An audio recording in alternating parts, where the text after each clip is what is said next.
ভূমিকা নিম্নলিখিত সংক্ষিপ্ত বইটি ইসলামে সত্যিকারের বিশ্বাস রাখার কিছু পার্থিব ও পরকালের উপকারিতা নিয়ে আলোচনা করে। অর্থ বিশ্বাস যা কর্ম দ্বারা সমর্থিত।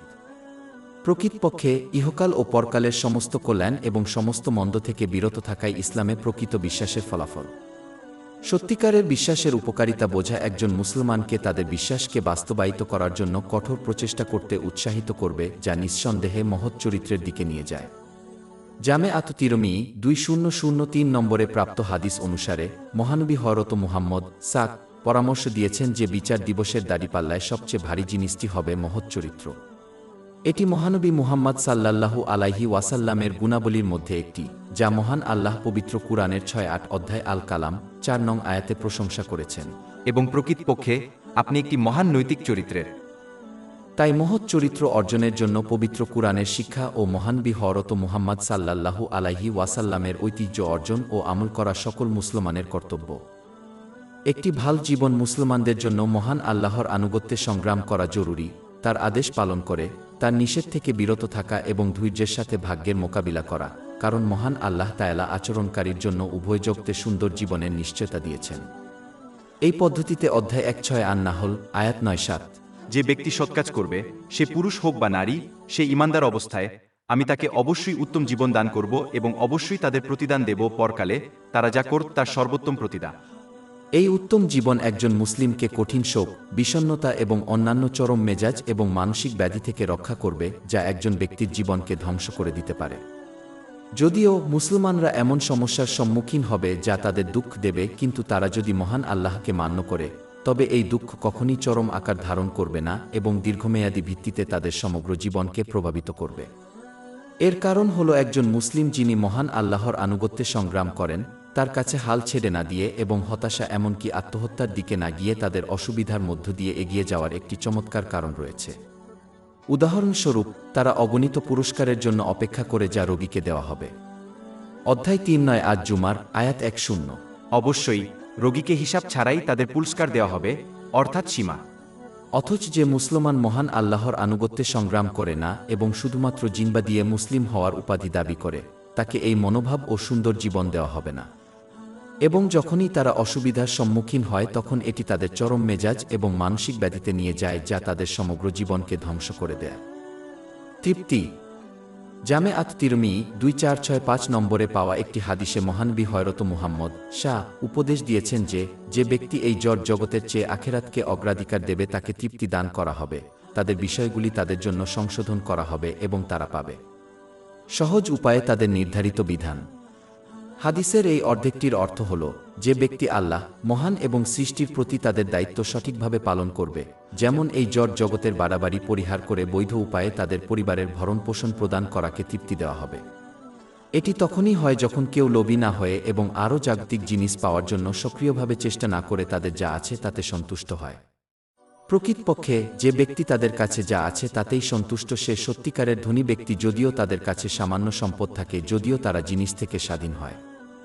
যে কোনো কিছুর স্বাধীনতাই একজনকে তার সম্মানে সমৃদ্ধ করে। তদ্ব্যতিরিক্ত এই মনোভাব একজনকে তাদের জীবনে উদ্ভূত যে কোনো জাগতিক সমস্যাগুলির সাথে স্বাচ্ছন্দ্যে মোকাবিলা করার অনুমতি দেবে। এর কারণ হল বস্তুজগতের সাথে যত কম যোগাযোগ করে এবং পরকালের দিকে মনোনিবেশ করে তত কম পার্থিব সমস্যার মুখোমুখি হবে। একজন ব্যক্তি যত কম পার্থিব সমস্যার মুখোমুখি হবে তার জীবন তত বেশি আরামদায়ক হবে। উদাহরণস্বরূপ, যে একটি ঘরের অধিকারী তার কাছে 10টি ঘরের অধিকারী ব্যক্তির তুলনায় একটি ভাঙা কুকারের মতো সমস্যাগুলি মোকাবেলা করার জন্য কম সমস্যা থাকবে। অবশেষে এই ব্যক্তি সহজে এবং আনন্দের সাথে তাদের হালাল রিজিক প্রাপ্ত হবে। শুধু তাই নয়, মহান আল্লাহ তাদের রিজিকের মধ্যে এমন অনুগ্রহ স্থাপন করবেন যে এটি তাদের সমস্ত দায়িত্ব ও প্রয়োজনীয়তাকে ঢেকে দেবে, অর্থাৎ তাদের এবং তাদের নির্ভরশীলদের সন্তুষ্ট করবে। কিন্তু এই হাদিসের অন্য অর্ধেক যেমন উল্লেখ করা হয়েছে, যে ব্যক্তি আখিরাতের চেয়ে বস্তুগত জগৎকে প্রাধান্য দেয়, নিজের কর্তব্যকে অবহেলা করে বা এই জগতের অপ্রয়োজনীয় ও বাড়াবাড়ির জন্য চেষ্টা করে, সে দেখতে পাবে যে পার্থিব জিনিসের জন্য তাদের প্রয়োজন অর্থ লোভ কখনো সন্তুষ্ট নয়, যা সংজ্ঞা দ্বারা তাদের দরিদ্র করে তোলে, যদিও তারা অনেক সম্পদের অধিকারী হয়। এই লোকেরা সারাদিন একটি পার্থিব সমস্যা থেকে অন্য জগতে যাবে এবং তারা অনেক পার্থিব দরজা খুলে দিয়েছে বলে তৃপ্তি অর্জন করতে ব্যর্থ হবে, এবং তারা তাদের নির্ধারিত রিজিক কষ্টের সাথে পাবে এবং এটি তাদের সন্তুষ্টি দেবে না এবং তাদের লোভ পূরণের জন্য যথেষ্ট বলে মনে হবে না। এমনকি এটি তাদেরকে হারামের দিকে ঠেলে দিতে পারে, যা শুধুমাত্র উভয় জগতের ক্ষতির দিকে নিয়ে যায়। সন্দেহ দূর হয় অধ্যায় 4 আল হুজুরাত আয়াত 1-5। মুমিন তারাই যারা আল্লাহ ও তার রাসূলের প্রতি ঈমান এনেছে এবং তারপর সন্দেহ করে না। সন্দেহ অনেক মুসলিমকে প্রভাবিত করে এবং তাদের ইসলামের জন্য ক্ষতিকর হতে পারে, কিন্তু বিশ্বাস বাস্তবায়িত করা সমস্ত সন্দেহ দূর করে। বিশ্বাস শয়তান এবং লোকেদের দ্বারা বসানো সন্দেহগুলির বিরুদ্ধে লড়াই করে। সকল মুসলমানেরই ইসলামে বিশ্বাস আছে, কিন্তু তাদের বিশ্বাসের শক্তি ব্যক্তিভেদে পরিবর্তিত হয়। উদাহরণস্বরূপ, যে ব্যক্তি ইসলামের শিক্ষা অনুসরণ করে কারণ তাদের পরিবার তাদের বলেছিল যে তারা প্রমাণের মাধ্যমে এটিকে বিশ্বাস করে, তার মতো নয়। যে ব্যক্তি কোনো কিছুর কথা শুনেছে সে সেইভাবে বিশ্বাস করবে না যেভাবে নিজের চোখে প্রত্যক্ষ করেছে। সুনানে ইবনে মাজাহ 224 নম্বরে পাওয়া একটি হাদিসে নিশ্চিত করা হয়েছে যে দরকারি জ্ঞান অর্জন করা সমস্ত মুসলমানের জন্য একটি কর্তব্য। এর একটি কারণ হলো একজন মুসলমান ইসলামের প্রতি তাদের বিশ্বাসকে মজবুত করতে পারে, এটাই সর্বোত্তম উপায়।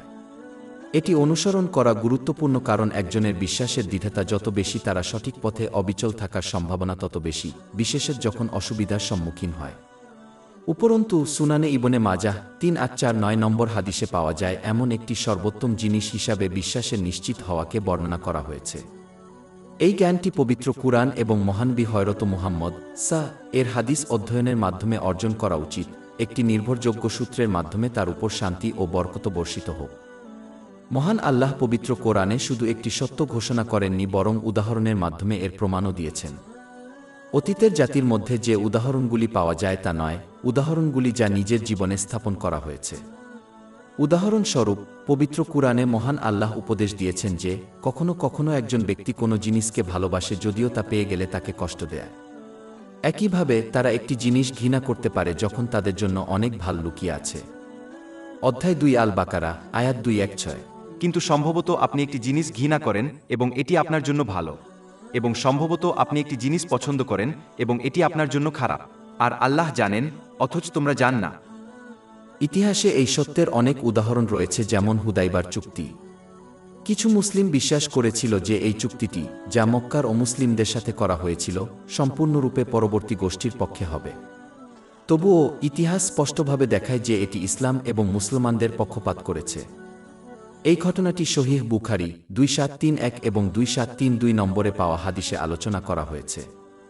কেউ যদি তাদের নিজের জীবন নিয়ে চিন্তা করে তবে তারা অনেক উদাহরণ খুঁজে পাবে যখন তারা বিশ্বাস করেছিল যে কিছু ভালো ছিল যখন এটি তাদের জন্য খারাপ ছিল, এবং এর বিপরীতে। এই উদাহরণগুলি এই আয়াতের সত্যতা প্রমাণ করে এবং একজনের বিশ্বাসকে শক্তিশালী করতে সহায়তা করে। আরেকটি উদাহরণ পাওয়া যায় অধ্যায় 7 আন-নাজিয়াত আয়াত 4-6। যেদিন তারা বিচার দিবস দেখবে, যেদিন তারা তার একটি বিকেল বা একটি সকাল ছাড়া জগতে অবস্থান করেনি।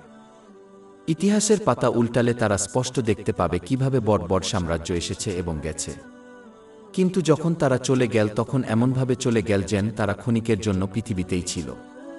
তাদের কয়েকটি চিহ্ন বাদে সবগুলি এমনভাবে বিবর্ণ হয়ে গেছে যেন তারা পৃথিবীতে প্রথম স্থানে ছিল না। একইভাবে যখন কেউ তাদের নিজের জীবনের প্রতি চিন্তাভাবনা করে তখন তারা বুঝতে পারে যে তারা যতই বয়সী হোক না কেন এবং নির্দিষ্ট কিছু দিন যতই ধীরগতির মনে হোক না কেন, সামগ্রিকভাবে তাদের জীবন এখন পর্যন্ত ঝাঁকুনিতে কেটে গেছে। এই আয়াতের সত্যতা বোঝা একজনের বিশ্বাসের নিশ্চিততাকে শক্তিশালী করে এবং এটি তাদের সময় ফুরিয়ে যাওয়ার আগে পরকালের জন্য প্রস্তুত হতে অনুপ্রাণিত করে। পবিত্র কুরআন ও মহানবী হযরত মুহাম্মদ সাল্লাল্লাহু আলাইহি ওয়াসাল্লামের হাদিস এ ধরনের উদাহরণে পরিপূর্ণ। অতএব একজনকে এই খোদাই শিক্ষাগুলি শিখতে এবং আমল করার চেষ্টা করা উচিত যাতে তারা বিশ্বাসের দৃঢ়তা গ্রহণ করে। যে ব্যক্তি এটি অর্জন করবে সে তাদের কোনো অসুবিধার সম্মুখীন হবে না এবং জান্নাতের দরজার দিকে নিয়ে যাওয়া পথে অবিচল থাকবে। অধ্যায় 4 ফুসসিলাত আয়াত 5-3। আমরা তাদের দিগন্তে এবং নিজেদের মধ্যে আমাদের নিদর্শন দেখাব যতক্ষণ না তাদের কাছে স্পষ্ট হয়ে যায় যে এটিই সত্য। ধৈর্যকে উৎসাহিত করে লোকেরা তাদের জীবনের প্রতিটি মুহূর্তে পরীক্ষা এবং অসুবিধার মুখোমুখি হয়, তবে বিশ্বাস এবং নিশ্চিততা তাদের সান্ত্বনা দেয়। বিশ্বাসকে বাস্তবায়িত করা একজনকে ধৈর্য অবলম্বন করতে সাহায্য করে যাতে তারা একটি অগণিত পুরস্কার পায়। মুসনাদে আহমাদ 2803 নম্বরে পাওয়া একটি হাদিস উপদেশ দেয় যে অপছন্দের বিষয়ে ধৈর্য ধারণ করা একটি মহান পুরস্কারের দিকে নিয়ে যায়। অধ্যায় 3 আজ জুমার আয়াত 10। অবশ্যই রোগীকে হিসাব ছাড়াই তাদের পুরস্কার দেওয়া হবে, অর্থাৎ সীমা। ধৈর্য হল আমানের 3টি দিক পূর্ণ করার জন্য প্রয়োজনীয় একটি মূল উপাদান, মহান আল্লাহর হুকুম পালন করা, তার নিষেধাজ্ঞা থেকে বিরত থাকা এবং ভাগ্যের মুখোমুখি হওয়া। কিন্তু ধৈর্যের চেয়ে উচ্চতর এবং অধিক ফলপ্রসূ স্তর হল সন্তুষ্টি। এটি তখনই হয় যখন একজন মুসলিম গভীরভাবে বিশ্বাস করে যে মহান আল্লাহ তার বান্দাদের জন্য সর্বোত্তমটি বেছে নেন এবং তাই তারা তাদের নিজেদের চেয়ে তার পছন্দকে প্রাধান্য দেয়। অধ্যায় 2 আল বাকারা, আয়াত 216। কিন্তু সম্ভবত আপনি একটি জিনিস ঘৃণা করেন এবং এটি আপনার জন্য ভালো, এবং সম্ভবত আপনি একটি জিনিস পছন্দ করেন এবং এটি আপনার জন্য খারাপ, আর আল্লাহ জানেন, অথচ তোমরা জান না। একজন ধৈর্যশীল মুসলিম বোঝে যে যা তাদের প্রভাবিত করেছে, যেমন একটি অসুবিধা, সমগ্র সৃষ্টি তাদের সাহায্য করলেও এড়ানো যেত না। একইভাবে যা তাদের মিস করেছে তাদের প্রভাবিত করতে পারেনি। যে ব্যক্তি এই সত্যকে সত্যিকার অর্থে গ্রহণ করে, সে যে কিছু অর্জন করে, মহান আল্লাহ তাদের জন্য সেই জিনিসটি বরাদ্দ করেছেন তা জেনে তারা উল্লাস ও গর্বিত হবেন না। অথবা তারা এমন কিছুর জন্য দুঃখ করবে না যা তারা আল্লাহকে জানতে ব্যর্থ হয়। মহান আল্লাহ তাদের জন্য সেই জিনিসটি বরাদ্দ করেননি এবং অস্তিত্বের কোনো কিছুই এই সত্যকে পরিবর্তন করতে পারে না। অধ্যায় 5 আল হাদিদ, আয়াত 2-2-3। পৃথিবীতে বা তোমাদের নিজেদের মধ্যে কোনো বিপর্যয় আসে না, তবে তা একটি রেজিস্টারে থাকে। আমরা এটিকে সৃষ্টি করার আগে। প্রকৃতপক্ষে এটি আল্লাহর জন্য সহজ, যাতে আপনি নিরাশ না হন যা আপনাকে এড়িয়ে গেছে, এবং তিনি আপনাকে যা দিয়েছেন তার জন্য অহংকারে আনন্দিত না হন। উপরন্তু মহানবী মুহাম্মদ সাল্লাল্লাহু আলাইহি ওয়াসাল্লাম সুনানে ইবনে মাজাহ 7-9 নম্বরে পাওয়া একটি হাদিসে উপদেশ দিয়েছেন যে যখন কিছু ঘটে তখন একজন মুসলিমকে দৃঢ়ভাবে বিশ্বাস করা উচিত যে এটি নির্ধারিত ছিল এবং কিছুই ফলাফল পরিবর্তন করতে পারে না। এবং একজন মুসলমানের এই বিশ্বাসে আফসোস করা উচিত নয় যে তারা যদি অন্যরকম আচরণ করে তবে তারা ফলাফলকে আটকাতে পারত, কারণ এই মনোভাব শুধুমাত্র শয়তানকে তাদের অধৈর্যতা এবং ভাগ্য সম্পর্কে অভিযোগ করার জন্য উৎসাহিত করে। একজন ধৈর্যশীল মুসলিম সত্যিকার অর্থে বুঝতে পারে যে মহান আল্লাহ যা কিছু বেছে নিয়েছেন তা তাদের জন্য সর্বোত্তম, যদিও তারা এর পেছনের প্রজ্ঞা লক্ষ্য না করে। যে ধৈর্যশীল সে তাদের অবস্থার পরিবর্তন কামনা করে এবং এমনকি এর জন্য প্রার্থনা করে, কিন্তু যা ঘটেছে সে সম্পর্কে তারা অভিযোগ করে না। অবিরত ধৈর্যশীল হওয়া একজন মুসলিমকে তৃপ্তির বৃহত্তর স্তরে নিয়ে যেতে পারে। যে সন্তুষ্ট সে জিনিস পরিবর্তন করতে চায় না, কারণ তারা জানে যে মহান আল্লাহর পছন্দ তাদের পছন্দের চেয়ে উত্তম। এই মুসলিম দৃঢ়ভাবে বিশ্বাস করে এবং সহিহ মুসলিম 7500 নম্বরে পাওয়া হাদিসটির উপর কাজ করে। এটি পরামর্শ দেয় যে প্রতিটি পরিস্থিতি বিশ্বাসীর জন্য সর্বোত্তম। যদি তারা কোনো সমস্যার সম্মুখীন হয় তবে তাদের ধৈর্য প্রদর্শন করা উচিত যা আশীর্বাদের দিকে পরিচালিত করে, এবং যদি তারা স্বাচ্ছন্দ্যের সময় অনুভব করে তবে তাদের কৃতজ্ঞতা প্রকাশ করা উচিত যা আশীর্বাদের দিকে পরিচালিত করে। এটা জানা জরুরি যে মহান আল্লাহ যাকে ভালোবাসেন তাদেরকে পরীক্ষা করেন। যদি তারা ধৈর্য দেখায় তবে তারা পুরস্কৃত হবে, কিন্তু যদি তারা রাগান্বিত হয় তবে এটি মহান আল্লাহর প্রতি তাদের ভালোবাসার অভাবকে প্রমাণ করে। জামে আত তিরমিজি 2396 নম্বরে পাওয়া একটি হাদিসে এটি নিশ্চিত করা হয়েছে। একজন মুসলিমের উচিত হবে ধৈর্যশীল হওয়া বা আল্লাহর পছন্দ ও সিদ্ধান্তে সন্তুষ্ট থাকা, আরাম ও কষ্ট উভয় সময়ই। এটি একজনের কষ্ট কমিয়ে দেবে এবং উভয় জগতে অনেক আশীর্বাদ প্রদান করবে।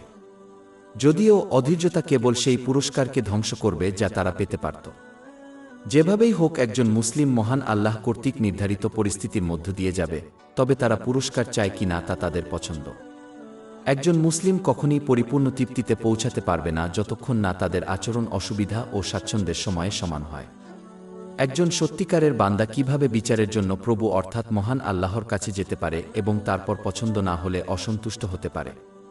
একটি বাস্তব সম্ভাবনা আছে যে যদি একজন ব্যক্তি যা চায় তা পায় তবে এটি তাদের ধ্বংস করবে। অধ্যায় 2 আল বাকারা, আয়াত 216।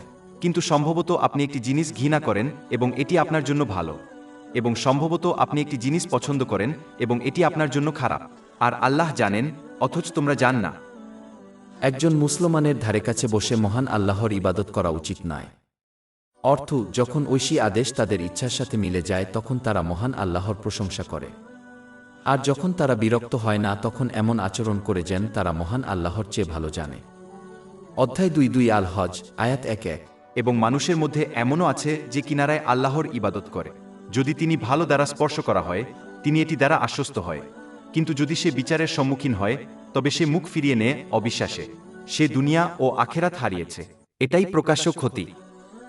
একজন মুসলমানের উচিত মহান আল্লাহর পছন্দের সাথে এমন আচরণ করা যেন তারা একজন দক্ষ বিশ্বস্ত ডাক্তারের সাথে আচরণ করে। একইভাবে একজন মুসলমান ডাক্তারের দ্বারা নির্ধারিত তিক্ত ওষুধ খাওয়ার অভিযোগ করবে না, জেনে যে এটি তাদের জন্য সর্বোত্তম তা জেনে তাদের বিশ্বে তারা যে সমস্যার মুখোমুখি হয় তা তাদের জন্য সর্বোত্তম জেনে মেনে নেওয়া উচিত। প্রকৃতপক্ষে একজন বিবেকবান ব্যক্তি তিক্ত ওষুধের জন্য ডাক্তারকে ধন্যবাদ জানাবে এবং একইভাবে একজন বুদ্ধিমান মুসলমান যে কোনো পরিস্থিতির সম্মুখীন হলে মহান আল্লাহকে ধন্যবাদ জানাবে। এছাড়াও একজন মুসলমানের উচিত পবিত্র কুরআনের অনেক আয়াত এবং মহানবী হযরত মুহাম্মদ এর হাদিসগুলি পর্যালোচনা করা, যেগুলি ধৈর্যশীল এবং সন্তুষ্ট মুসলমানকে প্রদত্ত পুরস্কার সম্পর্কে আলোচনা করে। এই বিষয়ে গভীর প্রতিফলন একজন মুসলিমকে অসুবিধার সম্মুখীন হলে অবিচল থাকতে অনুপ্রাণিত করবে। উদাহরণস্বরূপ অধ্যায় ৩ আজ জুমার আয়াত ১০। অবশ্যই রোগীকে হিসাব ছাড়াই তাদের পুরস্কার দেওয়া হবে, অর্থাৎ সীমা। আরেকটি উদাহরণ জামি আত-তিরমিজি ২৪০২ নম্বরে পাওয়া একটি হাদিসে উল্লেখ করা হয়েছে। এটি উপদেশ দেয় যে যারা ধৈর্য সহকারে দুনিয়াতে পরীক্ষা ও অসুবিধার মুখোমুখি হয়েছিল তারা যখন বিচার দিবসে তাদের পুরস্কার পাবে। যারা এই ধরনের পরীক্ষার সম্মুখীন হয়নি তারা আশা করবে তারা ধৈর্য সহকারে এই ধরনের সমস্যার মুখোমুখি হয়েছিল। কাঁচি দিয়ে তাদের চামড়া কেটে ফেলা হচ্ছে। মহান আল্লাহ যে ব্যক্তিকে বেছে নেন তাতে ধৈর্য ও এমনকি সন্তুষ্টি লাভের জন্য তাদের উচিত পবিত্র কুরআন এবং মহানবী হযরত মুহাম্মদ এর ঐতিহ্যের মধ্যে পাওয়া জ্ঞানের অন্বেষণ এবং কাজ করা, যাতে করে তারা ঈমানের শ্রেষ্ঠত্বের উচ্চ স্তরে পৌঁছায়। সহিহ মুসলিমের ৯ নম্বর হাদিসে এই বিষয়ে আলোচনা করা হয়েছে। ঈমানের শ্রেষ্ঠত্ব হল যখন একজন মুসলিম কাজ করে, যেমন নামায় যেন তারা মহান আল্লাহকে প্রত্যক্ষ করতে পারে। যে ব্যক্তি এই স্তরে পৌঁছাবে সে কষ্ট ও পরীক্ষার কষ্ট অনুভব করবে না, কারণ তারা সম্পূর্ণরূপে মহান আল্লাহর সচেতনতা ও ভালোবাসায় নিমজ্জিত হবে। হযরত ইউসুফ এর সৌন্দর্য অবলোকন করার সময় যে মহিলারা নিজের হাত কাটার সময় ব্যথা অনুভব করেননি তাদের অবস্থাও এটির মতো। অধ্যায় ১-২ ইউসুফ আয়াত ৩-১। এবং তাদের প্রত্যেককে একটি ছুরি দিল এবং জোসেফকে বলল, ওদের সামনে থেকে বেরিয়ে এস। এবং যখন তারা তাকে দেখেছিল তখন তারা তাকে খুব প্রশংসা করেছিল এবং তাদের হাত কেটেছিল এবং বলেছিল, নিখুঁত আল্লাহ, ইনি একজন মানুষ নন, এটি একজন মহান ফেরেশতা ছাড়া আর কেউ নয়। কোনো মুসলমান যদি ঈমানের এই উচ্চ স্তরে পৌঁছাতে না পারে তবে তার উচিত অন্তৎপূর্বে উদ্ধৃত হাদিসে উল্লিখিত নিম্নস্তরে পৌঁছানোর চেষ্টা করা। এটি সেই স্তর যেখানে একজন ক্রমাগত সচেতন থাকে যে তারা মহান আল্লাহ তাআলা পর্যবেক্ষণ করছেন। একইভাবে একজন ব্যক্তি এমন কোনো কর্তৃত্বশীল ব্যক্তির সামনে অভিযোগ করবেন না যাকে তারা ভয় করে, যেমন একজন নিযোগকর্তা। একজন মুসলিম যিনি সর্বদা আল্লাহর উপস্থিতি সম্পর্কে সচেতন, তিনি যে পছন্দগুলি করেন সে সম্পর্কে অভিযোগ করবেন না। আন্তরিক অনুতাপকে উৎসাহিত করে অধ্যায় ৬ তাহরিমে আয়াত ৮।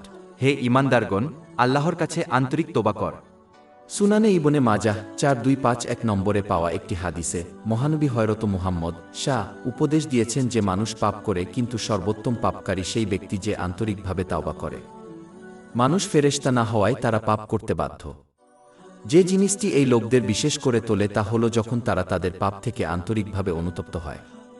আন্তরিক অনুশোচনার মধ্যে রয়েছে অনুশোচনা বোধ করা, মহান আল্লাহর কাছে ক্ষমা চাওয়া এবং যার সাথে অন্যায় করা হয়েছে পাপ বা অনুরূপ পাপ পুনরায় না করার দৃঢ় প্রতিশ্রুতি দেওয়া এবং আল্লাহর সম্মানে লঙ্ঘিত যে কোনো অধিকার পূরণ করা। মহিমান্বিত এবং মানুষ এটা মনে রাখা গুরুত্বপূর্ণ, ছোটখাট গুনাহগুলো নেক আমলের মাধ্যমে মুছে ফেলা যায়, যা অনেক হাদিসে পরামর্শ দেওয়া হয়েছে, যেমন সহিহ মুসলিম ৫৫০ নম্বরে পাওয়া যায়। এটি উপদেশ দেয় যে ৫টি দৈনিক ফরজ নামাজ এবং পরপর ২টি জুমার জামাত নামাজ মুছে ফেলবে তাদের মধ্যে সংঘটিত ছোট গুনাহ যতক্ষণ না বড় গুনাহ এড়ানো যায়। শুধুমাত্র আন্তরিক অনুতাপের মাধ্যমে বড় গুনাহগুলো মুছে যায়। অতএব একজন মুসলমানের উচিত ছোট বড় সব পাপ এড়িয়ে চলার চেষ্টা করা এবং যদি সেগুলি ঘটে থাকে তবে মৃত্যুর সময় অজানা থাকায় অবিলম্বে আন্তরিকভাবে অনুতপ্ত হতে হবে এবং তাদের উচিত মহান আল্লাহর আনুগত্য করা, তার আদেশ পালন করে, তার নিষেধ থেকে বিরত থেকে এবং ধৈর্যের সাথে ভাগ্যের মোকাবিলা করে। অসুবিধা থেকে অব্যাহতি মহান আল্লাহ মুমিনদেরকে উদ্ধার করার প্রতিশ্রুতি দিয়েছেন, যেভাবে তিনি হযরত ইউনুস কে তিনি গিলে ফেলার পর উদ্ধার করেছিলেন। অধ্যায় ২-১ আল আম্বিয়া আয়াত ৮-৭-৮-৮। এবং তিনি অন্ধকারের মধ্যে ডেকে বললেন, তুমি ব্যতীত কোনো উপাস্য নেই, তুমি মহিমান্বিত। নিশ্চয়ই আমি জালেমদের অন্তর্ভুক্ত। অতঃপর আমি তাকে সাড়া দিলাম এবং তাকে বিপদ থেকে রক্ষা করলাম, আর এভাবেই আমরা মুমিনদের রক্ষা করি। প্রকৃতপক্ষে মহানবী মুহাম্মদ সাল্লাল্লাহু আলাইহি ওয়াসাল্লাম জামে আত-তিরমিজি ৩৫০৫ নম্বরে পাওয়া একটি হাদিসে নিশ্চিত করেছেন যে মহান আল্লাহ যে কোনো মুমিনের প্রার্থনায় সাড়া দেবেন এবং উদ্ধার করবেন। হরত ইউনুস নিম্নোক্ত আয়াত অনুসারে একজন মুসলমানকে তাদের জীবনের সকল ক্ষেত্রে সকল অসুবিধা ও সাফল্যের মাধ্যমে সঠিক পথনির্দেশের নিশ্চয়তা প্রদান করা হয়েছে যতক্ষণ না তারা তাদের ঈমানের অর্থ বাস্তবায়িত করে, তারা মহান আল্লাহর আদেশ পালন করে, তার নিষেধাজ্ঞা থেকে বিরত থাকে এবং নিয়তির সম্মুখীন হয়। ধৈর্য অধ্যায় 6-5 তালাক আয়াত 2। আর যে আল্লাহকে ভয় করে তিনি তার জন্য মুক্তির পথ করে দেবেন। মুসনাদে আহমাদ 2803 নম্বরে পাওয়া একটি হাদিসে মহানবী মুহাম্মদ সাল্লাল্লাহু আলাইহি ওয়াসাল্লাম বোঝার গুরুত্বের উপদেশ দিয়েছেন যে একজন ব্যক্তির মুখোমুখি হওয়া প্রতিটি অসুবিধা সহজে অনুসরণ করা হবে। এই বাস্তবতাটি পবিত্র কুরআনেও উল্লেখ করা হয়েছে। উদাহরণস্বরূপ তালাকের অধ্যায় 6-5 আয়াত 7। আল্লাহ কষ্টের পর স্বস্তি অর্থাৎ স্বস্তি আনবেন। মুসলমানদের জন্য এই বাস্তবতা বোঝা গুরুত্বপূর্ণ কারণ এটি ধৈর্য এবং এমনকি সন্তুষ্টির জন্ম দেয়া। পরিস্থিতির পরিবর্তনের বিষয়ে অনিশ্চিত হওয়া একজনকে অধৈর্য, অকৃতজ্ঞতা এবং এমনকি বেআইনি জিনিসের দিকে নিয়ে যেতে পারে, যেমন বেআইনি বিধান। কিন্তু যিনি দৃঢ়ভাবে বিশ্বাস করেন যে সমস্ত অসুবিধা অবশেষে সহজে প্রতিস্থাপিত হবে, তিনি ধৈর্য সহকারে ইসলামের শিক্ষার উপর আস্থা রেখে এই পরিবর্তনের জন্য অপেক্ষা করবেন। এই ধৈর্য মহান আল্লাহ তাআলার কাছে অত্যন্ত প্রিয় এবং অনেক পুরস্কার প্রাপ্ত। অধ্যায় 3 আলে ইমরান আয়াত 1-4-6। আর আল্লাহ ধৈর্যশীলদের ভালোবাসেন। এই কারণেই মহান আল্লাহ পবিত্র কুরআনে এমন অসংখ্য উদাহরণ উল্লেখ করেছেন যখন কঠিন পরিস্থিতির পরে স্বাচ্ছন্দ্য ও আশীর্বাদ ছিল। উদাহরণস্বরূপ পবিত্র কুরআনের নিম্নোক্ত আয়াতে মহানবী নূহ তার সম্প্রদায়ের কাছ থেকে যে মহাকষ্টের সম্মুখীন হয়েছিলেন এবং কিভাবে মহান আল্লাহ তাকে মহাপ্লাবন থেকে রক্ষা করেছিলেন তার উল্লেখ রয়েছে। অধ্যায় 2 আল আম্বিয়া আয়াত 7-6। আর উল্লেখ করুন নূহ যখন সে আল্লাহর কাছে ডাকার আগে সেই সময় অতঃপর আমরা তাকে সাড়া দিয়েছিলাম এবং তাকে এবং তার পরিবারকে মহাবিপদ অর্থাৎ বন্যা থেকে রক্ষা করেছি। আরেকটি উদাহরণ পাওয়া যায় অধ্যায় 2 আল আম্বিয়া আয়াত 6-9। আমরা অর্থাৎ আল্লাহ বললাম, হে আগুন, ইব্রাহিমের উপর শীতলতা ও নিরাপত্তা হোক। মহানবী ইব্রাহিম একটি বড় আগুনের আকারে একটি বড় অসুবিধার সম্মুখীন হয়েছিলেন, কিন্তু মহান আল্লাহ তাআলা তার জন্য এটিকে শীতল ও শান্তিময় করে দিয়েছিলেন।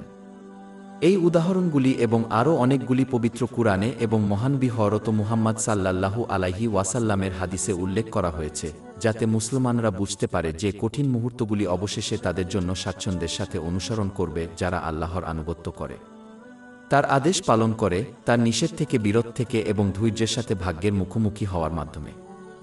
অতএব মুসলমানদের জন্য এই ইসলামী শিক্ষাগুলি অধ্যয়ন করা গুরুত্বপূর্ণ যে অগণিত ঘটনাগুলি পর্যবেক্ষণ করার জন্য যেখানে মহান আল্লাহ তার আনুগত্যকারী বান্দাদের অসুবিধার সম্মুখীন হওয়ার পরে তাদের সহজতা দান করেছেন।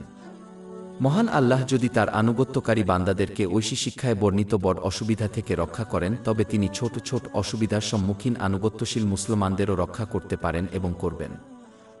ঈমান হল প্রকৃত মুমিনের আশ্রয়। একজন মুসলমান আনন্দ, দুঃখ, কষ্ট, ভয়, নিরাপত্তা, আনুগত্য ও অবাধ্যতার মতো সকল পরিস্থিতিতে তাদের বিশ্বাসের আশ্রয় নেয়।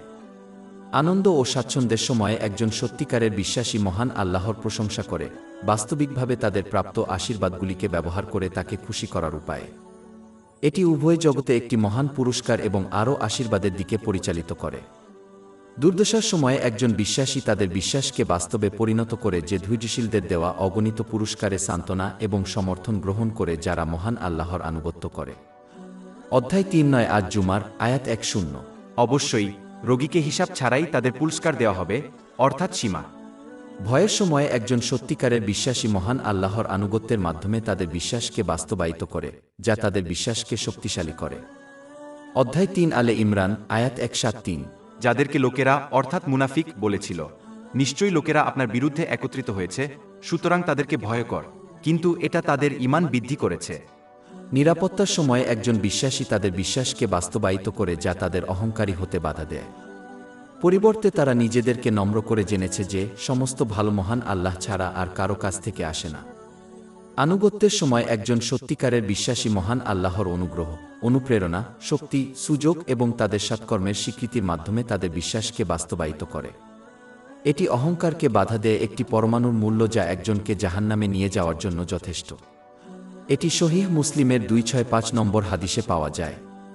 তারা মহান আল্লাহ তাআলার কাছে তাদের আমলের কবুলের জন্য অনুরোধ করে যে সৎ কাজের মূল্য তখনই থাকে যখন মহান আল্লাহ তা কবুল করেন। অবাধ্যতার সময় বিশ্বাসী আন্তরিক অনুতাপের দিকে ধাবিত হয়ে তাদের বিশ্বাসকে বাস্তবায়িত করে এবং তারা বিচারে তাদের ত্রুটি পূরণের জন্য আরও সৎ কাজ করে। অতএব সত্যিকারের বিশ্বাসীরা যারা তাদের বিশ্বাসকে বাস্তবায়িত করে তারা সর্বদা তাদের বিশ্বাসে ফিরে আসে এবং মহান আল্লাহর আনুগত্যে ক্রমাগত প্রচেষ্টা চালায়, যার মধ্যে রয়েছে তার আদেশগুলি পূরণ করা, তার নিষেধাজ্ঞাগুলি থেকে বিরত থাকা এবং মহানবী হযরত মুহাম্মদ এর ঐতিহ্য অনুসারে ধৈর্যের সাথে ভাগ্যের মুখোমুখি হওয়া। তার উপর শান্তি ও বরকত বর্ষিত হোক। উপদেশ থেকে উপকৃত হওয়া অধ্যায় ৫ আদ-ধরিয়াত আয়াত ৫ এবং স্মরণ করিয়ে দিন, কারণ অনুস্মারক মুমিনদের উপকার করে। বিশ্বাস একজন ব্যক্তিকে সত্যকে দৃঢ়ভাবে মেনে চলতে এবং কথা ও কর্ম উভয় ক্ষেত্রেই সর্বদা তা অনুসরণ করতে পরিচালিত করে। এ কারণে তাদের উপদেশ গ্রহণ ও তার উপর আমল করা থেকে কোনো বাধা নেই। যে তাদের বিশ্বাসকে বাস্তবায়িত করে না সে সহজেই সত্যকে প্রত্যাখ্যান করে। এই কারণেই মহান আল্লাহ আমাদের বলেন যে এটি কুফর যা একজন অমুসলিমকে মহানবী হযরত মুহাম্মদ এর প্রতি ঈমান আনতে বাধা দেয়। মুসলমানদের জন্য বিশেষ করে এই দিন এবং যুগে যারা ইতিবাচক পরিবর্তনের মাধ্যমে প্রকৃত অর্থে উপকৃত হওয়ার জন্য বিতর্কিত বলে বিবেচিত কিছু বিষয় নিয়ে আলোচনা করেন এবং যারা মনোযোগ আকর্ষণ করার জন্য এই বিষয়গুলি নিয়ে আলোচনা করেন তাদের মধ্যে পার্থক্য বোঝা গুরুত্বপূর্ণ। অন্যদের যারা সমাজে ইতিবাচক পরিবর্তন চায় তারা সবসময় অন্যদের প্রতি সম্মান ও ভালো চরিত্র প্রদর্শন করবে, বিশেষ করে যাদেরকে তারা তাদের কথার মাধ্যমে চ্যালেঞ্জ করছে। তাদের দৃষ্টিভঙ্গি ঘোষণা করার জন্য তারা কখনই অশ্লীল ভাষা বা কর্মের ফল দেয় না। তারা পরিবর্তে তাদের দৃষ্টিভঙ্গি সমর্থন করার জন্য ভুল ব্যাখ্যা বা মিথ্যা তথ্য না দিয়ে তারা যে বিষয়ে বিতর্ক করছেন তা অধ্যয়ন এবং বোঝেন। তাদের সমালোচনা সর্বদা গঠনমূলক এবং সমাজের উন্নতির জন্য তাদের অকৃত্রিম ও আন্তরিক অভিপ্রায় তাদের আচরণ ও কথার মাধ্যমে প্রকাশ পায়। এরা এমন লোক যাদের প্রতি মুসলমানদের মনোযোগ দেওয়া উচিত। যদি তারা সঠিক হয় তবে এটি সবার জন্য সমাজকে উন্নত করবে, কিন্তু যদি তাদের দৃষ্টিভঙ্গি ভুল হয় তবে তারা সত্যকে মেনে নেবে যখন এটি অন্যদের দ্বারা তাদের কাছে স্পষ্ট হবে। কিন্তু যারা এই সঠিক মনোভাবের বিপরীত আচরণ করে তারা মিডিয়ায় বা অন্য কোথাও পাওয়া যায় না কেন, তাদের কেবল উপেক্ষা করা উচিত, কারণ তারা মানুষের জীবনের উন্নতি করতে চায় না। তারা মনোযোগের জন্য ক্ষুধার্ত এবং অন্যদের কাছ থেকে কিছুটা মনোযোগ আকর্ষণ করার জন্য একটি শিশুর মতো কাজ করে। মুসলমানদের ভিডিও বা অন্যান্য বিষয়বস্তু প্রচার করা উচিত নয় যা এই ধরনের লোকেদের সাথে লিঙ্ক করা হয়েছে, কারণ তারা সরাসরি তাদের হাতে খেলছে এবং তাদের মনোযোগ দিচ্ছে যা তারা খুব খারাপভাবে চায়। এই লোকদের সাথে বিতর্ক করা তাদের খারাপ উদ্দেশ্য এবং আচরণের কারণে সম্পূর্ণ সময়ের অপচয়। মুসলমানদের উচিত তাদের প্রচেষ্টাকে অন্য দরকারি জায়গায় রাখা যা তাদের এবং উভয় জগতের অন্যদের উপকারে আসে। মহান আল্লাহর নিদর্শন থেকে উপকৃত হওয়া অধ্যায় ১ আল-হিজর আয়াত ৭ নিশ্চয় এতে মুমিনদের জন্য নিদর্শন রয়েছে। একজন মুসলিমের জন্য একটি মূল সত্য বোঝা গুরুত্বপূর্ণ, তা হল মানুষ এই প্রজ্ঞা অবিলম্বে পালন না করলেও বিজ্ঞ কারণ ছাড়া সৃষ্টির কিছুই ঘটে না। একজন মুসলিমের উচিত যা কিছু ঘটে সেগুলি সহজে হোক বা অসুবিধার সময় হোক বোতলের বার্তা হিসাবে। বোতলটির মূল্যায়ন এবং পরীক্ষা করার ক্ষেত্রে তাদের খুব বেশি ধরা পড়া উচিত নয়, কারণ এটি নিছক একটি বার্তাবাহক যা গুরুত্বপূর্ণ বার্তা প্রদান করে।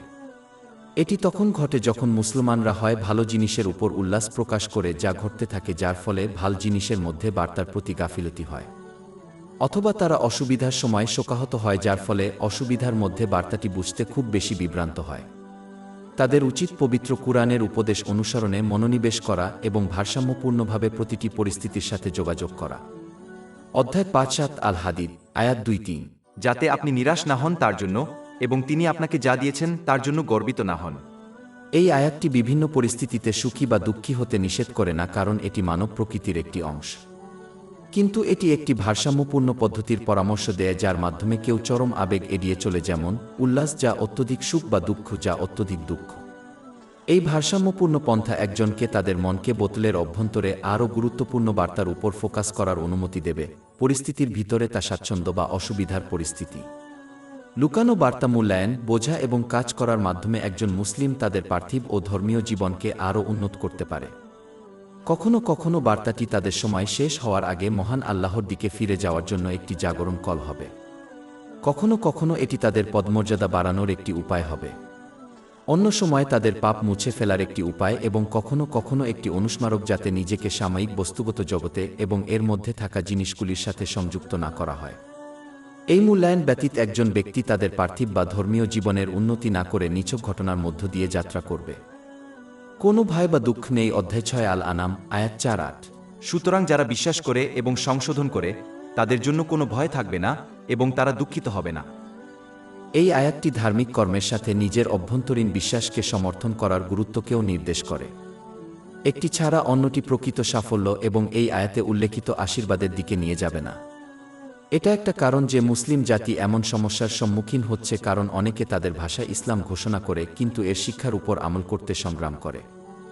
এই মনোভাব তাদের ভয় ও শোক থেকে মুক্তি দেয় না এবং করবে না, যা মিডিয়া এবং মুসলিম জাতির অবস্থা পর্যবেক্ষণ করলে বেশ স্পষ্ট হয়। যারা উভয় দিক পূরণ করে তাদের একটি পুরস্কারের প্রতিশ্রুতি দেওয়া হয়েছে যা কোনোভাবেই গণনা করা হয়নি বা সীমাবদ্ধ করা হয়নি। এটি ইঙ্গিত দেয় যে তাদের পুরস্কার অকল্পনীয় হবে এবং এটি তাদের পার্থিব ও ধর্মীয় জীবনের প্রতিটি দিককে প্রভাবিত করবে। এই মুসলিমরা মহান আল্লাহকে ছাড়া অন্য কিছুকে ভয় করবে না এবং তাদের ভয় না করে উভয় জগতের সমস্ত অসুবিধা সফলভাবে কাটিয়ে উঠবে কারণ মহান আল্লাহ তাদের সুরক্ষা ও নিরাপত্তা দিয়েছেন। এই আয়াতের অর্থ এই নয় যে তারা অসুবিধার সময় দুঃখের সম্মুখীন হবে না, বরং এর অর্থ এই যে তাদের দুঃখ কখনই তাদের চরম দুঃখের দিকে ঠেলে দেবে না, যেমন শোক, যা প্রায়শই মহান আল্লাহর অবাধ্যতার দিকে নিয়ে যায়, যেমন অধৈর্যতা। মহান আল্লাহ তাদের মনের একটি ভারসাম্যপূর্ণ অবস্থা দিয়ে আশীর্বাদ করবেন যাতে তারা গর্বিত না হয়ে সুখ এবং দুঃখ অনুভব না করে দুঃখ অনুভব করে। এটি সহজ এবং অসুবিধা উভয় সময়ই সফলভাবে মোকাবেলার একটি গুরুত্বপূর্ণ দিক। জান্নাত লাভ করা অধ্যায় 9 তওবা আয়াত 7-2। আল্লাহ মুমিন পুরুষ ও মুমিন নারীদের প্রতিশ্রুতি দিয়েছেন বাগানের, যার তলদেশে নদী প্রবাহিত, যেখানে তারা চিরকাল থাকবে এবং চিরস্থায়ী বাসস্থানের বাগানে মনোরম বাসস্থানের। এটা মনে রাখা জরুরি যে ব্যক্তি শুধুমাত্র মহান আল্লাহর রহমতে জান্নাতে প্রবেশ করবে। সহিহ বুখারী 5673 নম্বরে পাওয়া একটি হাদিসে এটি নিশ্চিত করা হয়েছে।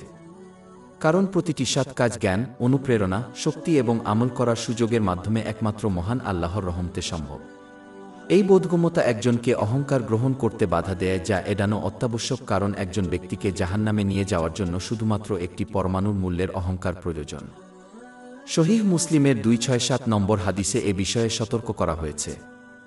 উপরন্তু একজন মুসলমানকে অবশ্যই বুঝতে হবে যে মহান আল্লাহর এই রহমত সৎকর্মের আকারে বাস্তবে একটি আলো, যা তারা যদি পরকালে একটি পথনির্দেশক আলো পেতে চায় তবে তাকে অবশ্যই এই পৃথিবীতে সংগ্রহ করতে হবে। একজন মুসলমান যদি গাফিলতিতে জীবনযাপন করে এবং মহান আল্লাহর নির্দেশ পালন করে, তার নিষেধ থেকে বিরত থেকে এবং ধৈর্যের সাথে ভাগ্যের মোকাবিলা করে দুনিয়াতে এই নূর সংগ্রহ করা থেকে বিরত থাকে, তাহলে আখেরাতে তারা এই পথনির্দেশক আলো পাওয়ার আশা করবে কিভাবে? সকল মুসলমানই আল্লাহর সর্বশ্রেষ্ঠ বান্দাদের সাথে জান্নাতে বাস করতে চায়, যেমন মহানবী হযরত মুহাম্মদ এর সাথে। কিন্তু এটা বোঝা গুরুত্বপূর্ণ যে শুধুমাত্র কর্ম ছাড়াই এই কামনা করলে তা বাস্তবে পরিণত হবে না, অন্যথায় সাহাবায়ে কেরাম তাদের উপর সন্তুষ্ট হতেন। সহজ কথায়, নবী মুহাম্মদ সাল্লাল্লাহু আলাইহি ওয়াসাল্লামের ঐতিহ্য শেখার এবং আমল করার জন্য যত বেশি চেষ্টা করা হবে, আখেরাতে তারা ততই তার নিকটবর্তী হবে। জান্নাতের সর্বশ্রেষ্ঠ নিয়ামত হল শারীরিকভাবে মহান আল্লাহকে পর্যবেক্ষণ করা, যা সহিহ বুখারী 7436 নম্বরে পাওয়া একটি হাদিসে আলোচনা করা হয়েছে। কোনো মুসলমান যদি এই অকল্পনীয় নিয়ামত পেতে চায় তবে তাদের অবশ্যই একটি হাদিসে উল্লেখিত শ্রেষ্ঠত্বের স্তর অর্জনের জন্য কার্যত চেষ্টা করতে হবে। সহিহ মুসলিম 99 নম্বরে পাওয়া যায়। এটি হলো যখন একজন ব্যক্তি কাজ করে, যেমন নামায়, যেন তারা তাদের উপেক্ষা করে মহান আল্লাহকে পর্যবেক্ষণ করতে পারে। এই মনোভাব মহান আল্লাহর প্রতি একজনের অবিচল ও আন্তরিক আনুগত্য নিশ্চিত করে। আশা করা যায় যে ঈমানের এই স্তরের জন্য চেষ্টা করবে সে পরকালে মহান আল্লাহকে শারীরিকভাবে পালন করার বরকত পাবে। মন ও শরীরের শান্তি এই পৃথিবীতে মানসিক শান্তি অর্জন করা তাদের ধর্ম বা সামাজিক শ্রেণী নির্বিশেষে সকল মানুষের জন্য একটি সর্বজনীন লক্ষ্য এবং লক্ষ্য। মানুষ কেন এই জগতে সংগ্রাম করে, দীর্ঘ সময় ধরে কাজ করে এবং তাদের বেশিরভাগ প্রচেষ্টা এই জগতের জন্য উৎসর্গ করে, তার এটাই চূড়ান্ত কারণ।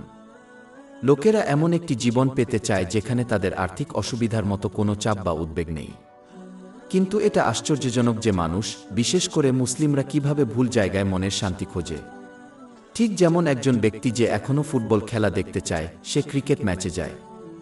মহান আল্লাহ তাআলা স্পষ্ট করে বলেছেন যে প্রকৃত মানসিক প্রশান্তি কেবলমাত্র তার আনুগত্যের মধ্যেই নিহিত রয়েছে, যার মধ্যে রয়েছে তার আদেশ পালন করা, তার নিষেধ থেকে বিরত থাকা এবং ভাগ্যের প্রতি ধৈর্য ধারণ করা। অধ্যায় 1 আর রাদ আয়াত 2-8। নিঃসন্দেহে আল্লাহর স্মরণে অন্তরগুলি আশ্বস্ত হয়। যখনই কোনো ব্যক্তি বস্তুজগতে মানসিক শান্তি খোঁজে, তখনই তা তাদের লক্ষ্য থেকে আরও দূরে নিয়ে যাবে। যখনই একজন ব্যক্তি এই জগতের জন্য একটি লক্ষ্য নির্ধারণ করে, তখনই সেই লক্ষ্যটি কেবল আরও লক্ষ্যের দিকে নিয়ে যায়। এটি চলতে থাকে যতক্ষণ না ব্যক্তিটি যা খুঁজছিল তা না পেয়ে এই পৃথিবী ছেড়ে চলে যায়। এটা স্পষ্ট যে ধনীরা প্রকৃত মানসিক শান্তি পায় না, কারণ তারা স্বাভাবিক মানুষের চেয়ে বেশি চাপ দেয় এবং তারা বিশ্বের যা কিছু পায় তা তাদের জন্য বোঝা হয়ে যায়। এ কারণেই মহানবী মুহাম্মদ সাল্লাল্লাহু আলাইহি ওয়াসাল্লাম জামে আত-তিরমিজি 2465 নম্বরে পাওয়া একটি হাদিসে উপদেশ দিয়েছেন যে আখেরাতের দিকে মনোনিবেশ করবে সে ধনী হৃদয়ে ধন্য হবে এবং মহান আল্লাহ তাআলা তা করবেন। তাদের বিষয়ের অর্থ সংগঠিত করুন, তারা মানসিক শান্তি পাবেন। কিন্তু যিনি জগতের দিকে মনোনিবেশ করেন তিনি কেবল তাদের দারিদ্র্য দেখতে পাবেন এবং তাদের বিষয়গুলি বিক্ষিপ্ত অর্থে পরিণত হবে, তারা মানসিক শান্তি অর্জন করতে পারবে না। যে ব্যক্তি মহান আল্লাহর আনুগত্য করে সে দুনিয়ার সামান্য কিছু হলেও মানসিক শান্তি পাবে। কিন্তু যে জগতে হারিয়ে গেছে সে এক জাগতিক দরজা থেকে অন্য দুয়ারে যাবে কিন্তু প্রকৃত শান্তি পাবে না, কারণ সেখানে স্থাপন করা হয়নি।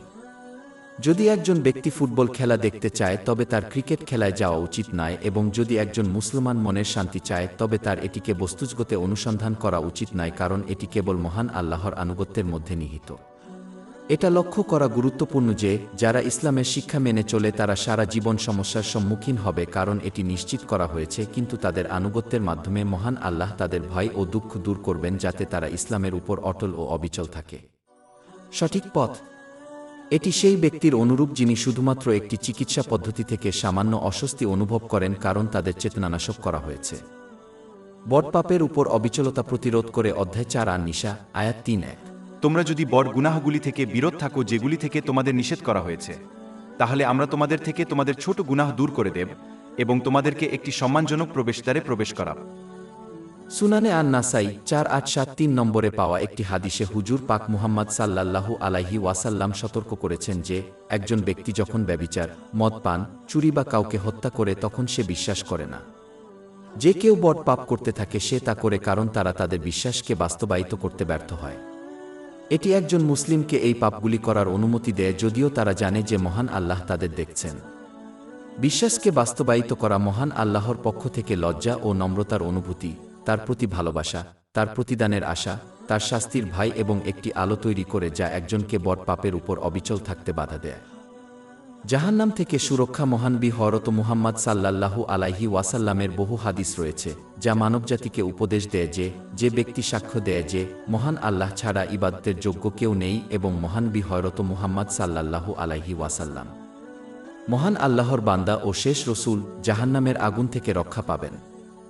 এরকম একটি উদাহরণ সহিহ বুখারী 128 নম্বরে পাওয়া যায়। এই হাদিসগুলোর তাৎপর্য হল যে ব্যক্তি এই সাক্ষ্যের প্রতি বিশ্বাস রেখে মৃত্যুবরণ করবে সে হয় জান্নাতে প্রবেশ করবে এবং জাহান্নাম থেকে বেঁচে যাবে, অথবা তারা তাদের পাপের পরিমাণ জাহান্নামে প্রবেশ করবে এবং অবশেষে জান্নাতে প্রবেশ করবে যেখানে তারা চিরকাল থাকবে। এটি সহিহ বুখারী 7510 নম্বরে পাওয়া একটি হাদিসে উপদেশ দেওয়া হয়েছে। উল্লেখ্য যে যারা জাহান্নামে প্রবেশ না করেই জান্নাতে প্রবেশ করতে চায় তাদের ইসলামের প্রতি তাদের বিশ্বাস শুধুমাত্র মৌখিকভাবে ঘোষণা করতে হবে না, বরং এর শর্ত ও বাধ্যবাধকতাও তাদের পালন করতে হবে। ঈমানের সাক্ষ্য নিঃসন্দেহে জান্নাতের চাবি, কিন্তু একটি নির্দিষ্ট দরজা খোলার জন্য একটি চাবির দাঁত প্রয়োজন। জান্নাতের চাবিকাঠির দাঁত হল এর দায়িত্ব ও কর্তব্য। এগুলো ছাড়া মানে দাঁত ছাড়া চাবি জান্নাতের দরজা খুলবে না। এটি অনেক হাদিসের মাধ্যমে প্রমাণিত যা নির্দেশ করে যে জান্নাতে প্রবেশের জন্য একজনকে ইসলামের শর্ত ও কর্তব্য পালন করতে হবে। উদাহরণস্বরূপ সহিহ বুখারীতে পাওয়া একটি হাদিস 1397 নম্বর ইঙ্গিত করে যে সাক্ষ্যকে অবশ্যই ইসলামের স্তম্ভগুলির আকারে কর্ম দ্বারা সমর্থিত হতে হবে, যেমন ফরজ নামাজ প্রতিষ্ঠা করা। সাক্ষ্যের প্রথম অংশটি হল মহান আল্লাহ ব্যতীত ইবাদতের যোগ্য কেউ নেই। এর অর্থ হল মহান আল্লাহই একমাত্র যিনি মান্য করতে হবে এবং কখনই অবাধ্য হবে না। যখন কেউ মহান আল্লাহকে তাদের ঈশ্বর হিসাবে গ্রহণ করে তখন তাদের এমন কিছু মান্য করা উচিত নয় যা তার অবাধ্যতার দিকে নিয়ে যায়, কারণ মহান আল্লাহই তাদের মালিক এবং তারা কেবল তার দাস। কিন্তু যে মুহূর্তে কেউ এমন কিছু মান্য করে যা মহান আল্লাহর অবাধ্যতার দিকে নিয়ে যায় তখন তারা তার একত্বের উপর তাদের বিশ্বাসকে কলুষিত করেছে, যা আল জাথিয়া 2-3 নং আয়াতে নির্দেশিত হয়েছে। আপনি কি তাকে দেখেছেন যে নিজের ইচ্ছাকে তার উপাস্য হিসেবে গ্রহণ করেছে? পবিত্র কুরআন মুসলমানদের সতর্ক করেছে যে ব্যক্তি পাপ করে সে প্রকৃতপক্ষে শয়তানের উপাসনা করে, যেমন তারা মহান আল্লাহর আনুগত্যের চেয়ে তার আনুগত্য করেছে। অধ্যায় 3-6 ইয়াসিন আয়াত 6-0। হে আদম সন্তান, আমি কি তোমাদেরকে শয়তানের ইবাদত না করার নির্দেশ দেইনি? কারণ সে তোমাদের প্রকাশ্য শত্রু। যে মুসলিমরা তাদের আকাঙ্ক্ষা, অন্যের ইচ্ছা এবং শয়তানের আদেশ প্রত্যাখ্যান করে এবং পরিবর্তে শুধুমাত্র মহান আল্লাহকে মান্য করে, তারা সত্যই মহান আল্লাহকে তাদের ঈশ্বর হিসাবে গ্রহণ করেছে। এই মুসলমানদের উভয় জগতে মহান আল্লাহ তায়ালার নিরাপত্তা দেওয়া হয়েছে। এই মুসলিমরা কার্যত ইসলামের সাক্ষ্যকে বাস্তবে রূপ দিয়েছে, কারণ তারা তাদের মৌখিক এবং অভ্যন্তরীণ দাবিকে মহানবী হযরত মুহাম্মদ এর ঐতিহ্য অনুসারে আন্তরিক পদক্ষেপের সাথে সমর্থন করেছে। যখন কেউ তার রেওয়ায়ত অনুযায়ী কাজ করে, তখন তারা সাক্ষ্যের দ্বিতীয় দিকটি পূরণ করে, যথা মহানবী মুহাম্মদ সাল্লাল্লাহু আলাইহি ওয়াসাল্লাম মহান আল্লাহর বান্দা ও চূড়ান্ত রাসূল। এই মুসলিমদেরই উল্লেখ করা হয়েছে সহিহ বুখারী 128 নম্বর হাদিসে পাওয়া যায়। এটি পরামর্শ দেয় যে তারা মহান আল্লাহ কর্তৃক জাহান্নামের আগুন থেকে রক্ষা পাবে। যে ব্যক্তি জিহ্বা দিয়ে ইসলামের ঘোষণা দেয় এবং অভ্যন্তরীণভাবে তা গ্রহণ করে, সে নিঃসন্দেহে একজন মুসলিম, কিন্তু মহান আল্লাহর একত্ববাদের প্রতি তাদের সত্যিকারের আন্তরিক বিশ্বাস তাদের গুনাহ অনুসারে হ্রাস পায়। সাক্ষ্যের উপর সত্যিকারের আমল করার একটি দিক হল মহান আল্লাহকে আন্তরিকভাবে ভালোবাসা। প্রকৃতপক্ষে মহানবী মুহাম্মদ সাল্লাল্লাহু আলাইহি ওয়াসাল্লাম সুনানে আবু দাউদ 4681 নম্বরে পাওয়া একটি হাদিসে ইঙ্গিত করেছেন। এটি পরামর্শ দেয় যে এটি একজন ব্যক্তির ঈমানকে পরিপূর্ণ করার একটি দিক। এটি তখনই হয় যখন একজন মহান আল্লাহ যাকে ভালোবাসেন, তিনি যা ঘৃণা করেন তা পছন্দ করেন এবং ঘৃণা করেন। যেহেতু এটি ছিল মহানবী মুহাম্মদ সাল্লাল্লাহু আলাইহি ওয়াসাল্লামের বৈশিষ্ট্য, সুনানে ইবনে মাজাহ 2333 নম্বরে পাওয়া একটি হাদিস অনুসারে মুসলমানদেরকে তাকে অনুসরণ করার নির্দেশ দেওয়া হয়েছে। অধ্যায় 3 আলে ইমরান আয়াত 3:1। বলুন, হে মুহাম্মদ, তোমরা যদি আল্লাহকে ভালোবাসো তবে আমাকে অনুসরণ কর, তাহলে আল্লাহ তোমাদের ভালোবাসবেন এবং তোমাদের পাপ ক্ষমা করবেন। ইসলামী শিক্ষা থেকে এটা স্পষ্ট যে মহান আল্লাহ যাকে ভালোবাসেন, মহান আল্লাহ যা পছন্দ করেন তাকে ঘৃণা করা এবং অপছন্দ করা একজন ব্যক্তির নিজের ইচ্ছার অনুসরণ এবং মহান আল্লাহর উপর তাদের আনুগত্য করার একটি স্পষ্ট ইঙ্গিত।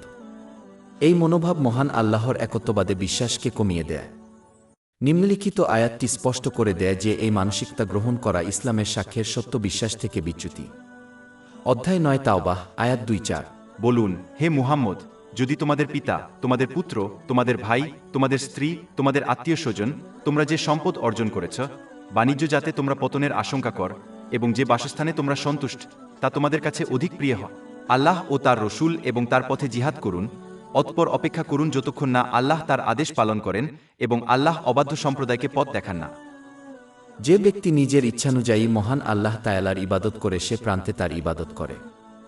অর্থ, যখন তারা স্বাচ্ছন্দ্যের মুখোমুখি হয় তখন তারা খুশি হয়, কিন্তু যখন তারা অসুবিধার সম্মুখীন হয় তখন তারা ক্রোধে তার আনুগত্য থেকে মুখ ফিরিয়ে নেয়। অধ্যায় 2 আল হজ আয়াত 1-1। এবং মানুষের মধ্যে এমনও আছে যে কিনারায় আল্লাহর ইবাদত করে, যদি তিনি ভালো দ্বারা স্পর্শ করা হয় তিনি এটি দ্বারা আশ্বস্ত হয়, কিন্তু যদি সে বিচারের সম্মুখীন হয় তবে সে মুখ ফিরিয়ে নেয় অবিশ্বাসে, সে দুনিয়া ও আখেরাত হারিয়েছে, এটাই প্রকাশ্য ক্ষতি। সহিহ বুখারীতে পাওয়া একটি হাদিস 6502 নম্বর, মুসলমানদেরকে কিভাবে সঠিকভাবে বিশ্বাস করতে হবে এবং ঈমানের সাক্ষ্যের উপর কাজ করতে হবে, যা পরবর্তী পৃথিবীতে জাহান্নামের আগুন দ্বারা ক্ষতিগ্রস্ত হওয়া থেকে রক্ষা করে।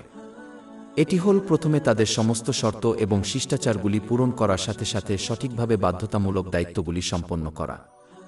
অতঃপর স্বেচ্ছাকৃত সৎকাজ সম্পাদনের মাধ্যমে একজনকে অবশ্যই এর সাথে যোগ করতে হবে, যার মধ্যে সর্বোত্তম হল নবী মুহাম্মদ সাল্লাল্লাহু আলাইহি ওয়াসাল্লামের প্রতিষ্ঠিত ঐতিহ্য। এটি মহান আল্লাহর প্রতি ভালোবাসার দিকে পরিচালিত করে এবং মহান আল্লাহকে তাদের শরীরের প্রতিটি অঙ্গকে ক্ষমতায়িত করে যাতে তারা কেবল তারই আনুগত্য করে। এই সত্য ও আন্তরিক আনুগত্য ঈমানের সাক্ষ্যের পরিপূর্ণতা। এটি সেই সুস্থ হৃদয় যার মধ্যে রয়েছে শুধুমাত্র মহান আল্লাহর ভালোবাসা এবং পার্থিব কামনা বাসনা ও জড় জগতের ভালোবাসা মুক্ত। অধ্যায় 2 আশ-শুআরা আয়াত 8-9। যেদিন ধনসম্পদ বা সন্তান সন্ততি কোনো উপকারে আসবে না, কিন্তু একমাত্র সেই ব্যক্তি যে আল্লাহর কাছে আসে সুস্থ হৃদয় নিয়ে। এটা মনে রাখা গুরুত্বপূর্ণ। এর অর্থ এই নয় যে একজন মুসলমান পাপ করা থেকে মুক্ত হয়ে যায়, তবে এর অর্থ হল তারা তাদের থেকে আন্তরিকভাবে অনুতপ্ত হয় যখন তারা খুব কমই পাপ করে। উপসংহারে বলা যায়, মুসলমানদের জন্য ইসলামের সাক্ষ্য শুধুমাত্র অভ্যন্তরীণ ও মৌখিকভাবে ঘোষণা করা অত্যাবশ্যক নয়, বরং তাদের অবশ্যই তাদের কর্মে তা দেখাতে হবে, কারণ এটি এই পৃথিবীতে প্রকৃত সফলতা অর্জনের এবং পরের পৃথিবীতে শাস্তি থেকে সম্পূর্ণভাবে বাঁচার উপায়। পদমর্যাদা বৃদ্ধি অধ্যায় 5-8 আল মুজাদিলা আয়াত 1-1। আল্লাহ তোমাদের মধ্যে যারা ঈমান এনেছে এবং যাদেরকে জ্ঞান দান করা হয়েছে তাদের মর্যাদা বৃদ্ধি করবেন। মহান আল্লাহ তাদেরকে উত্থাপন করেন যারা উভয় জগতে তাদের বিশ্বাস ও জ্ঞানকে বাস্তবায়িত করে। মহান আল্লাহর কাছে এবং তার সৃষ্টির দৃষ্টিতে তাদের মর্যাদা সবচেয়ে বড়। জামে আত তিরমিজি 2645 নম্বরে পাওয়া একটি হাদিসে মহানবী মুহাম্মদ সাল্লাল্লাহু আলাইহি ওয়াসাল্লাম উপদেশ দিয়েছেন যে, মহান আল্লাহ যখন কাউকে কল্যাণ দিতে চান তখন তিনি তাকে ইসলামী জ্ঞান দান করেন। এতে কোনো সন্দেহ নেই যে প্রত্যেক মুসলমান তাদের ঈমানের শক্তি নির্বিশেষে উভয় জগতের মঙ্গল কামনা করে। যদিও অনেক মুসলিম ভুলভাবে বিশ্বাস করে যে তারা যে কল্যাণ কামনা করে তা খ্যাতি, সম্পদ, কর্তৃত্ব, সাহচর্য এবং তাদের কর্মজীবনের মধ্যে নিহিত রয়েছে, এই হাদিসটি এটাকে স্পষ্ট করে দেয় যে ইসলামিক জ্ঞান অর্জন এবং তার উপর কাজ করার মধ্যেই প্রকৃত স্থায়ী কল্যাণ নিহিত রয়েছে।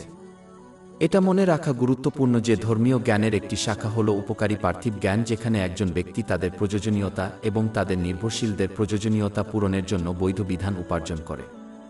যদিও মহানবী হযরত মুহাম্মদ সাল্লাল্লাহু আলাইহি ওয়াসাল্লাম যেখানে ভালো মিথ্যা তা নির্দেশ করেছেন, তবুও এটা লজ্জার বিষয় যে কতজন মুসলমান এর মূল্য রাখে না।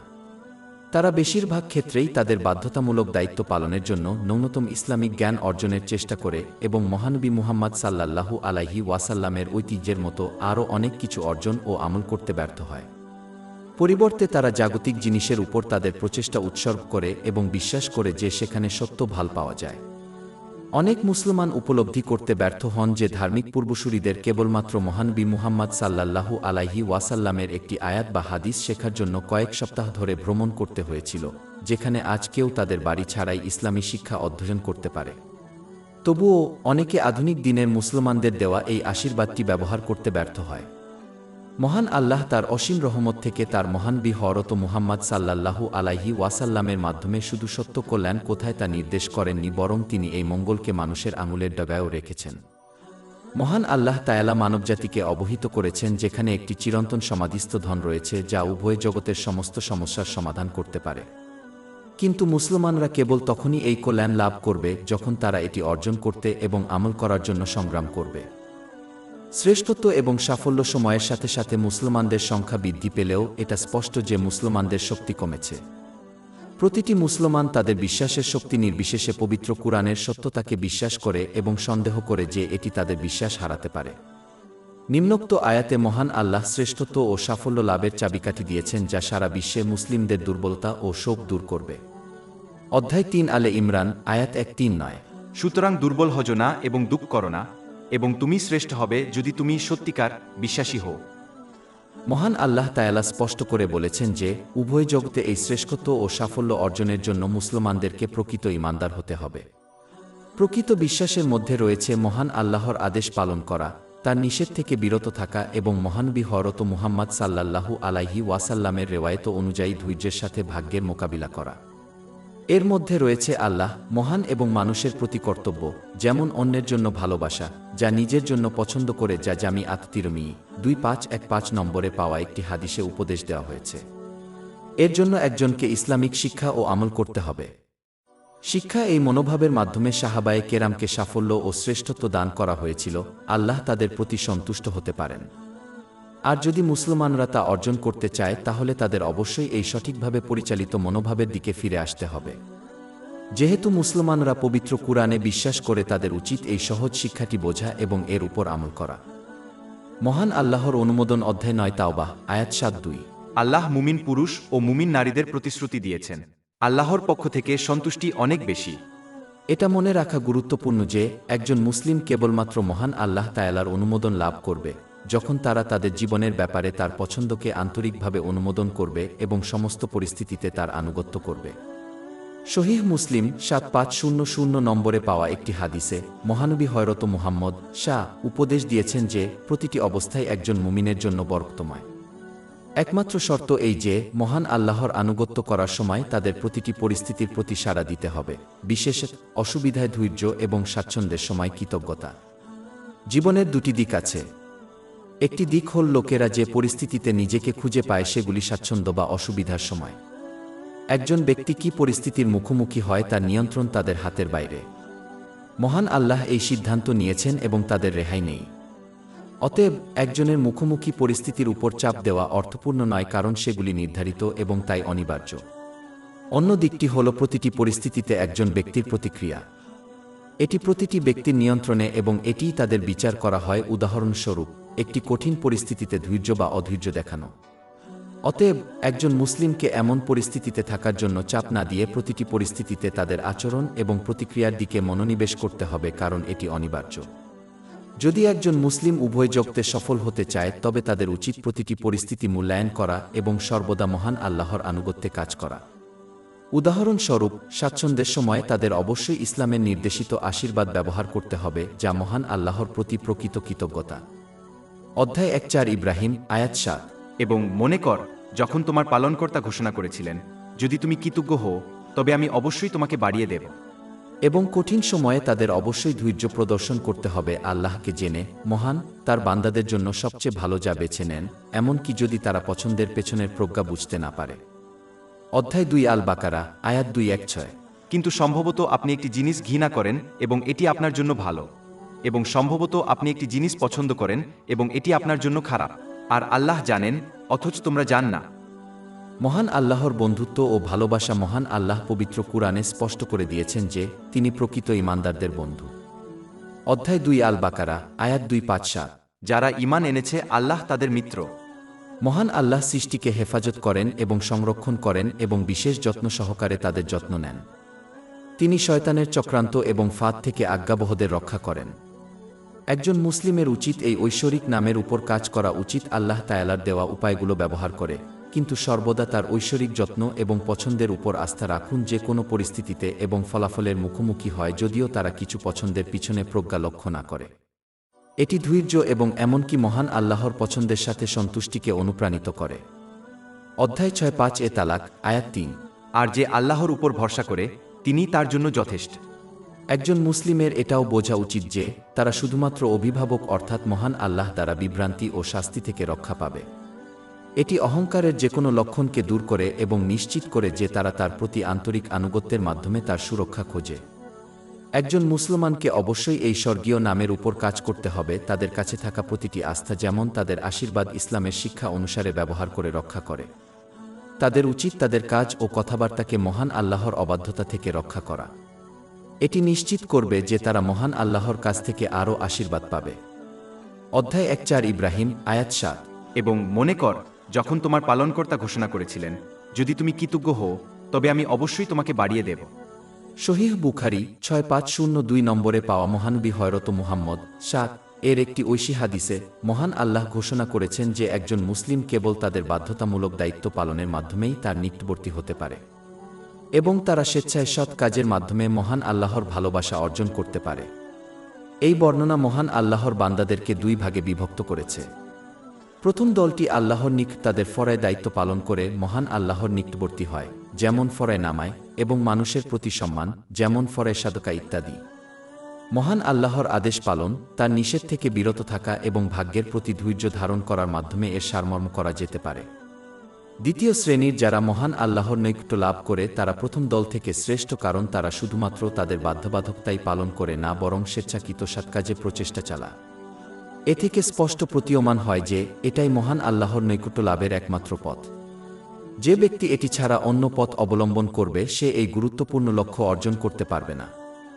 এটি মহান আল্লাহর আনুগত্যের চেষ্টা না করে সাধুত্ব লাভের ধারণাকে সম্পূর্ণরূপে প্রত্যাখ্যান করে। যে ব্যক্তি এই দাবি করে সে কেবল মিথ্যাবাদী। সহিহ মুসলিমের 4094 নং হাদিসে মহানবী হযরত মুহাম্মদ নিশ্চিত করেছেন যে আধ্যাত্মিক অন্তর যখন পবিত্র হয় তখন দেহের বাকি অংশ পবিত্র হয়। এটি সৎ কাজের দিকে পরিচালিত করে। তাই যদি কোনো ব্যক্তি সৎ কাজ না করে, যেমন তার বাধ্যতামূলক কর্তব্য, তাহলে তার শরীর অপবিত্র, যার অর্থ তার আধ্যাত্মিক হৃদয় অপবিত্র। এই ব্যক্তি কখনই মহান আল্লাহর নৈকট্য লাভ করতে পারে না। এটা লক্ষ্য করা গুরুত্বপূর্ণ যে মহানবী হযরত মুহাম্মদ এর ঐতিহ্যের উপর ভিত্তি করে সবচেয়ে বড় স্বেচ্ছামূলক সৎ কাজ করা যায়। যে কেউ তার ঐতিহ্যের উপর ভিত্তি করে স্বেচ্ছামূলক সৎকাজ সম্পাদন করতে বেছে নেয় তাকে শয়তান বোকা বানিয়েছে, কারণ মহানবী মুহাম্মদ সাল্লাল্লাহু আলাইহি ওয়াসাল্লামের পথ ও কর্ম ব্যতীত কোনো পথই মহান আল্লাহর নিকটবর্তী হবে না। অধ্যায় 3 আলে ইমরান, আয়াত 3:1। বলুন, হে মুহাম্মদ, আপনি যদি আল্লাহকে ভালোবাসেন তবে আমাকে অনুসরণ করুন, তাই আল্লাহ আপনাকে ভালোবাসবেন এবং আপনার পাপ ক্ষমা করবেন। ধার্মিক মুসলমান যারা দ্বিতীয় উচ্চ গোষ্ঠীর অন্তর্ভুক্ত তারাও যারা এই জড় জগতের অপ্রয়োজনীয় জিনিসগুলি এড়িয়ে চলে। এই মনোভাব তাদের স্বেচ্ছাসেবী ধার্মিক কাজ সম্পাদনে তাদের প্রচেষ্টাকে কেন্দ্রীভূত করতে সহায়তা করে। এই দলটি মহান আল্লাহর সন্তুষ্টির জন্য ভালোবাসা, ঘৃণা, দান এবং বন্ধ করে তাদের ইমানকে পরিপূর্ণ করেছে। এটি সুনানে আবু দাউদ 4681 নম্বরে পাওয়া একটি হাদিসে পরামর্শ দেওয়া হয়েছে। এই হাদিসটি উপসংহারে বলতে গেলে স্পষ্ট হয়ে যায় যে মহান আল্লাহর নৈকট্য কেবলমাত্র তার নির্দেশ পালন, তার নিষেধ থেকে বিরত থাকা এবং নিয়তের প্রতি ধৈর্য ধারণের মাধ্যমে তার প্রতি আন্তরিক আনুগত্যের মাধ্যমেই অর্জিত হয়। এটিই মহানবী হযরত মুহাম্মদ সাল্লাল্লাহু আলাইহি ওয়াসাল্লামের পথ এবং উভয় জগতের সফলতার একমাত্র পথ। সুনানে ইবনে মাজাহ 4168 নম্বরে পাওয়া একটি হাদিসে মহানবী হযরত মুহাম্মদ উপদেশ দিয়েছেন যে দুর্বল বিশ্বাসীর চেয়ে শক্তিশালী বিশ্বাসী মহান আল্লাহর কাছে বেশি প্রিয়। এটি অগত্যা শারীরিক শক্তিকে বোঝায় না যা একজন সৎকর্ম সম্পাদনের জন্য ব্যবহার করে, তবে এটি জ্ঞান এবং তার উপর আমলকেও নির্দেশ করে। যখন কেউ তাদের জ্ঞানের উপর কাজ করে তখন এটি বিশ্বাসের নিশ্চিততার দিকে নিয়ে যায়। যে দৃঢ় বিশ্বাসের অধিকারী সে তার জ্ঞান অনুযায়ী দায়িত্ব পালন করবে এবং দুর্বল মুমিনের মতো অন্ধ অনুকরণ করবে না। একটি দুর্বল বিশ্বাসী সোনার উপর ভিত্তি করে কিছু বিশ্বাস করে, যেমন তাদের বলা হয় যে একজন ব্যক্তি তাদের বাড়ির ভিতরে রয়েছে, যেখানে শক্তিশালী বিশ্বাসী বিশ্বাস করে এবং জ্ঞানের উপর ভিত্তি করে কাজ করে। উদাহরণস্বরূপ, যদি তারা একটি জানালা দিয়ে তাদের বাড়ির ভিতরে ব্যক্তিটিকে দেখে। যার ঈমান যত শক্তিশালী হবে, মহান আল্লাহর প্রতি তাদের আনুগত্য তত বেশি হবে। তার আদেশ পূর্ণ করা, তার নিষেধ থেকে বিরত থাকা এবং ধৈর্যের সাথে ভাগ্যের মোকাবিলা করা। এর ফলে উভয় জগতে তাদের সাফল্য বৃদ্ধি পায়। অধ্যায় 41 ফুসসিলাত আয়াত 5-3। আমরা তাদের দিগন্তে এবং নিজেদের মধ্যে আমাদের নিদর্শন দেখাব যতক্ষণ না তাদের কাছে স্পষ্ট হয়ে যায় যে এটিই সত্য।